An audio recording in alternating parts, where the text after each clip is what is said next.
The Aquarian Gospel of Jesus the Christ, Chapter 15, Death and Burial of Elizabeth, Matheno's Lessons, the Ministry of Death, the Mission of John, Institution of the Rite of Baptism. Matheno takes John to Egypt and places him in the temple of Saqqara, where he remains 18 years. When John was 12 years old, his mother died, and neighbors laid her body in a tomb among her kindred in the Hebron burying ground, and near to Zacharias' tomb.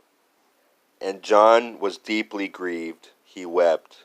Matheno said, "It is not well to weep because of death. Death is no enemy of man.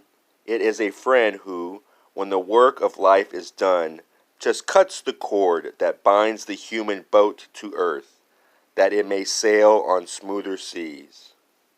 No language can describe a mother's worth, and yours was tried and true, but she was not called hence until her tasks were done. The calls of death are always for the best, for we are solving problems there as well as here, and one is sure to find himself where he can solve his problems best. It is but selfishness that makes one wish to call again to earth departed souls. Then let your mother rest in peace. Just let her noble life be strength and inspiration unto you. A crisis in your life has come, and you must have a clear conception of the work that you are called to do. The sages of the ages call you harbinger. The prophets look to you and say, 'He is Elijah, come again.' Your mission here is that of harbinger, for you will go before Messiah's face to pave his way and make the people ready to receive their king.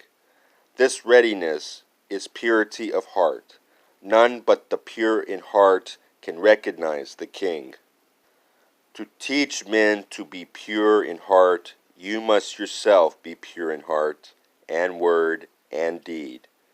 In infancy the vow for you was made, and you became a Nazarite.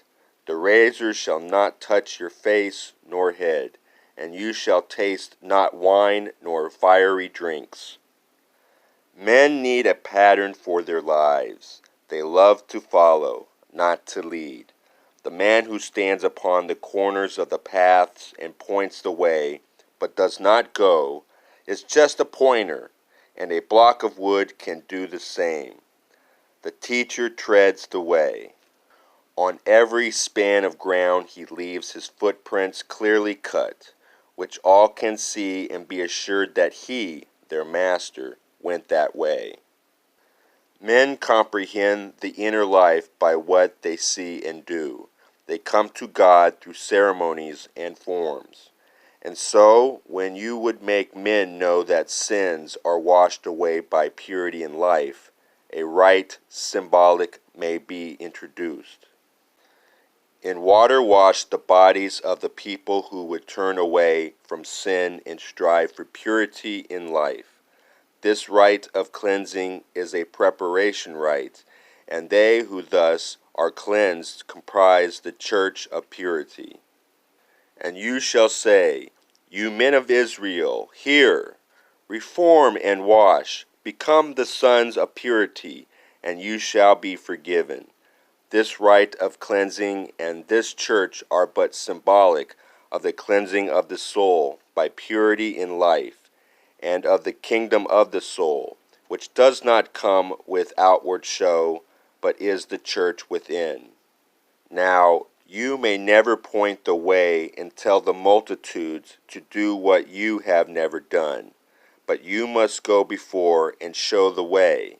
You are to teach that men must wash, so you must lead the way. Your body must be washed, symbolic of the cleansing of the soul." John said, "Why need I wait? May I not go at once and wash?" Matheno said, "'Tis well." And then they went down to the Jordan ford, and east of Jericho, just where the host of Israel crossed, when first they entered Canaan. They tarried for a time. Matheno taught the harbinger, and he explained to him the inner meaning of the cleansing rite, and how to wash himself, and how to wash the multitude. And in the river Jordan John was washed. Then they returned unto the wilderness. Now in Engendi's hills Matheno work was done, and he and John went down to Egypt. They rested not until they reached the temple of Sakkara in the valley of the Nile. For many years Matheno was a master in this temple of the brotherhood, and when he told about the life of John and of his mission to the sons of men, the Hierophant with joy received the harbinger, and he was called the brother Nazarite. For 18 years John lived and wrought within these temple gates, and here he conquered self, became a master mind, and learned the duties of the harbinger.